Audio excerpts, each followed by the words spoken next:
হসপিটালের মধ্যে পদ্মকে মারার চেষ্টা হয়েছিল জানার পর পদ্মের সুরক্ষার জন্য তার মন প্রাণ লাগিয়ে দিয়েছে গীতা।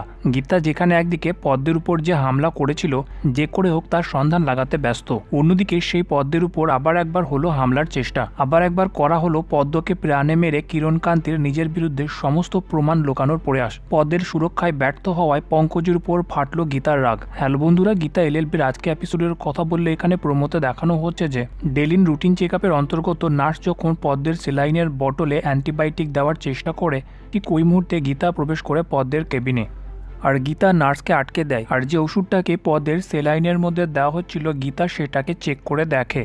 সে ওষুধটাকে দেখার পর গীতার পায়ের নিচে থেকে জমিন সরে যায় যে ওটা ওষুধ নয় বরং ওটার মধ্যে রাখা ছিল বিষ। যেটা দেখে গীতা নিজের রাগ সামলাতে না পেরে প্রচণ্ড রাগে সে পঙ্কজকে ফোন করে বলে যে আপনি তো পদ্মের সুরক্ষার দায়িত্ব নিয়েছেন, থানায় বসে পদ্মকে এইভাবে সুরক্ষা দিচ্ছেন, আর একটু হলে আমরা পদ্মকে হারিয়ে ফেলতাম। অ্যান্টিবায়োটিকের নাম করে পদ্মের শরীরের মধ্যে এমন একটা ওষুধ দেওয়া হচ্ছিল যেটাতে মুহূর্তের মধ্যে পদ্মের মৃত্যু হয়ে যেত। একজন দায়িত্ববান পুলিশ অফিসার হিসেবে কি এটাই আপনার কর্তব্য? আর এভাবে ওষুধে বিষ মিশিয়ে পদ্মকে মারার চেষ্টা করা হয়েছে জানার পর পঙ্কজ ভীষণভাবে অবাক হয়ে যায়।